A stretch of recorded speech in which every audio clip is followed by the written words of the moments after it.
Hello, എല്ലാവർക്കും നമസ്കാരം. ഇന്നത്തെ നമ്മുടെ വീഡിയോ എന്ന് പറയുന്നത് ബൊഗെയിൻവില്ലയുടെ റീപോട്ടിങ്ങിനെ കുറിച്ചാണ്. അതായത് നമ്മുടെ കയ്യിലൊരു പ്ലാന്റ് കിട്ടിക്കഴിഞ്ഞ് കഴിഞ്ഞാൽ നമുക്കതെങ്ങനെ റീപോട്ട് ചെയ്യാം, അതിനുപയോഗിക്കുന്ന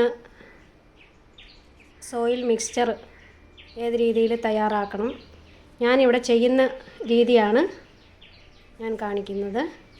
എന്നോട് എല്ലാവരും ചോദിക്കാറുണ്ട്, ഈ പ്ലാന്റുകൾ നല്ല ഷേപ്പിൽ നല്ല ഭംഗിയിൽ ഇങ്ങനെ നിൽക്കുന്നു. ഇതിപ്പോൾ ഈ മഴക്കാലത്ത് എൻ്റെ ബൊഗെയിൻവില്ലയിൽ ഇതുപോലെ ഇങ്ങനെ പൂക്കൾ നിറഞ്ഞു നിൽപ്പുണ്ട്. ഇതെൻ്റെ അടർന പ്ലാന്റാണ്.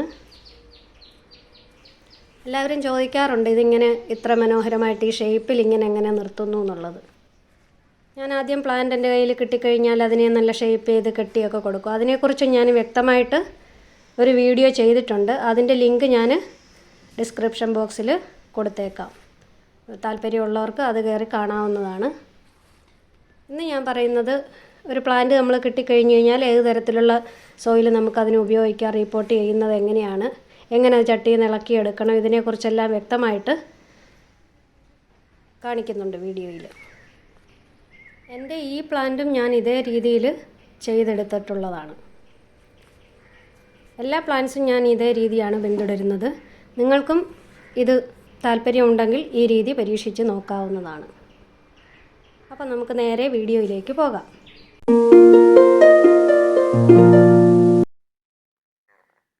കുറച്ച് ബൊഗെയിൻവില്ല പ്ലാന്റ്സ് എനിക്ക് അനിയത്തിയുടെ വീട്ടിൽ നിന്നും കിട്ടിയതാണ്. അവിടെ കുറച്ച് നാളായിട്ട് അധികം ശ്രദ്ധ കൊടുക്കാൻ പറ്റാതെ ഇരിക്കുകയായിരുന്നു ഈ പ്ലാന്റ്സൊക്കെ. അവിടെ കുറച്ച് വീട് പണിയൊക്കെ അവരുദ്ദേശിക്കുന്നുണ്ട്, ഒന്ന് മോടി പിടിപ്പിക്കാനൊക്കെ. അന്നേരം ബാക്കി കൂടെ ഇനിയുള്ളത് നശിച്ചു പോകണ്ടെന്ന് വിചാരിച്ച് എന്നോട് ഇത് കൊണ്ടുപോയി റെഡിയാക്കി എടുക്കാൻ പറ്റുന്നെങ്കിൽ എടുത്തോളാനെന്നും പറഞ്ഞ് തന്നതാണ് എനിക്ക്. അപ്പം ചില പ്ലാന്റ്സൊക്കെ സ്വല്പം ഒരു മോശാവസ്ഥയുണ്ടെന്നേ ഉള്ളൂ, എന്നാലും നശിച്ചു പോകുന്ന ഒരു സിറ്റുവേഷനൊന്നും ആയിട്ടില്ല. ചില പ്ലാന്റ്സിൻ്റെയൊക്കെ വേരുകളൊക്കെ തെളിഞ്ഞ് നിൽപ്പുണ്ട്. അതുകൊണ്ട് ഞാനിപ്പോൾ ഇതിനെയൊക്കെ ഒന്ന് റീപോട്ട് ചെയ്യാൻ പോവാം. അതിനായി നമുക്ക് ആദ്യം മണ്ണ് റെഡിയാക്കി എടുക്കണം. ഞാനിവിടെ ഉപയോഗിക്കുന്നത് ഒരാഴ്ച മുമ്പ് ഡോളോമൈറ്റ് ചേർത്ത് മിക്സ് ചെയ്ത് ഇട്ടിരിക്കുന്ന മണ്ണാണിത്. ട്രീറ്റ് ചെയ്ത് റെഡിയാക്കി ഇട്ടിരിക്കുന്ന മണ്ണാണ്. ഈ മണ്ണാണ് റീപോട്ടിങ്ങിന് ഉപയോഗിക്കുന്നത്. ഇതിൻ്റെ കൂടെ ചാണകപ്പൊടി, എല്ലുപൊടി, വേപ്പിൻ പിണ്ണാക്ക് ഇതെല്ലാം ചേർത്താണ് എടുക്കുന്നത്. ഞാനൊരു 50% നമ്മുടെ ഈ മണ്ണ് എടുത്തിട്ടുണ്ട്. പിന്നെ ഒരു 30% ചാണകപ്പൊടി എടുത്തിട്ടുണ്ട്. ഒരു 10% വീതം എല്ലുപൊടി, വേപ്പിൻ പിണ്ണാക്ക്, ഇത്രയാണ് ഞാൻ എടുത്തിരിക്കുന്നത്. ഇതൊന്ന് നമുക്കൊന്ന് മിക്സ് ചെയ്യാം. ഇതിലേക്ക് നമുക്ക് ഒരല്പം സാഫും കൂടെ ചേർത്ത് കൊടുക്കാം. ഇത്രയും എല്ലാം കൂടെ ചേർത്ത് മണ്ണ് നന്നായി മിക്സ് ചെയ്ത് തയ്യാറാക്കി വയ്ക്കുക.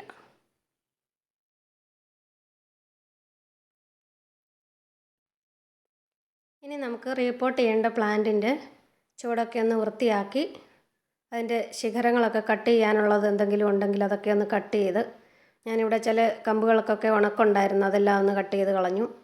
മുഴുവൻ കമ്പുകളൊന്നും കട്ട് ചെയ്ത് കളയുന്നില്ല, കാരണം നല്ല മൂത്ത തണ്ടുകളാണ്. ഇതിൽ നിന്നും ബ്രാഞ്ചസ് വരുമ്പോഴാണ് പെട്ടെന്ന് പൂക്കളുണ്ടാകുന്നത്. അതുകൊണ്ട് മാക്സിമം ഞാൻ ചെയ്യാൻ പറ്റുന്ന അത്രയും വളച്ച് ഒതുക്കി അതിൽ തന്നെ നല്ല ഷേപ്പിൽ കെട്ടിയൊക്കെ വെക്കുന്നുണ്ട്. ബാക്കി കൂടുതലായിട്ട് തള്ളി നിൽക്കുന്ന കമ്പുകൾ ഒക്കെ ഉണ്ടെങ്കിൽ അതൊക്കെ ഒന്ന് ഷേപ്പ് ചെയ്യാൻ വേണ്ടി ഒന്ന് കട്ട് ചെയ്ത് മാറ്റുന്നു. ഇങ്ങനെ നമ്മൾ എല്ലാം റെഡിയാക്കി എടുത്ത പ്ലാന്റ് നമുക്കിനി റീപോട്ട് ചെയ്യാം. റീപോട്ട് ചെയ്യാനായിട്ട് നമ്മൾ എടുക്കുമ്പോൾ അത് എടുക്കേണ്ട രീതി എന്ന് പറയുന്നത്, ഇതുപോലെ പ്ലാന്റിൻ്റെ ചുവട്ടിലേക്ക് നമ്മുടെ കൈ ഇങ്ങനെ അങ്ങോട്ട് വെച്ചിട്ട് നമ്മളത് പതിയെ അത് ഒന്ന് കമത്തി കൊടുക്കുക. കമഴ്ത്തി കൊടുക്കുമ്പോഴത്തേക്കും അത് ചട്ടിയിൽ നിന്നും ഇളകി നല്ല വേരുൾപ്പെടെ മണ്ണോടുകൂടി ഇളകി വരും. പക്ഷേ ചില പ്ലാന്റ് നമ്മൾ ഇങ്ങനെ ചെയ്താലും അത് ഇളകി വരണമെന്നില്ല. നമ്മൾ സൈഡൊക്കെ ഒന്ന് തട്ടി കൊടുക്കുകയോ ഒന്ന് കുലുക്കി നോക്കുകയോ ഒക്കെ ചെയ്താലും ചില പ്ലാന്റ്സ് അങ്ങനെ ഇളകി വരില്ല. അങ്ങനെയുള്ള പ്ലാന്റ്സിൻ്റെ ചുവടൊന്ന് നനച്ചു കൊടുത്തതിന് ശേഷം ഇതുപോലെ എന്തെങ്കിലും ഒരു ഹൈറ്റ് എടുത്ത് വെച്ചിട്ട് അതിലേക്ക് നമ്മുടെ ആ ചട്ടിയുടെ വക്കൊന്നിങ്ങനെ ഒന്ന് തട്ടി കൊടുക്കുക. അപ്പോൾ അത് ചുവടോടെ മണ്ണുൾപ്പെടെ ഇളകി വരുന്നതായിരിക്കും.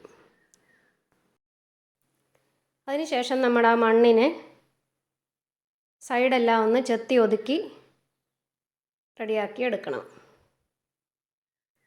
നമ്മളതിൻ്റെ ചുവട് ഭാഗത്തിന് ഇളക്കം തട്ടാതെ സൈഡുകളിൽ മാത്രമാണ് ചെത്തി കൊടുക്കുന്നത്. വേരൊക്കെ കട്ട് ചെയ്ത് മുറിച്ച് പോയി കഴിഞ്ഞാലൊന്നും കുഴപ്പമൊന്നുമില്ല. ഇനി നമ്മളത് പോട്ട് ചെയ്യേണ്ട ചട്ടിയിലേക്ക് ഒരു പകുതിയോളം കരിയില നിറച്ചിട്ട് അതിലേക്ക് നമ്മുടെ ഈ പോട്ടി മിക്സ്ചർ കുറച്ച് ചേർത്ത് കൊടുക്കുക. ഈ പോട്ടി മിക്സ്ചർ ഒന്ന് ഇട്ടതിന് ശേഷം ഇതുപോലെ ഒന്ന് പ്രസ് ചെയ്ത് കൊടുക്കുക. അതിനുശേഷം നമ്മൾ തയ്യാറാക്കി വെച്ചിരിക്കുന്ന ആ ഒരു പ്ലാന്റ് അതിലേക്ക് എടുത്ത് വയ്ക്കുക. അതിൻ്റെ പൊസിഷനെല്ലാം ഒന്ന് കറക്റ്റ് ചെയ്ത് പിടിച്ചുകൊണ്ട് ചുറ്റിനും നമ്മുടെ പോട്ടി മിക്സ്ചർ നിറച്ച് കൊടുക്കുക. നമ്മൾ സൈഡൊക്കെ ചെത്തി ഒതുക്കിയിരിക്കുന്നത് കൊണ്ട് തന്നെ സൈഡിലൊക്കെ നല്ല ഗ്യാപ്പ് ഉണ്ടാവും. അതെല്ലാം ഒന്ന് ഫില്ല് ചെയ്ത് ചട്ടിയൊന്ന് നിറച്ച് കൊടുക്കുക.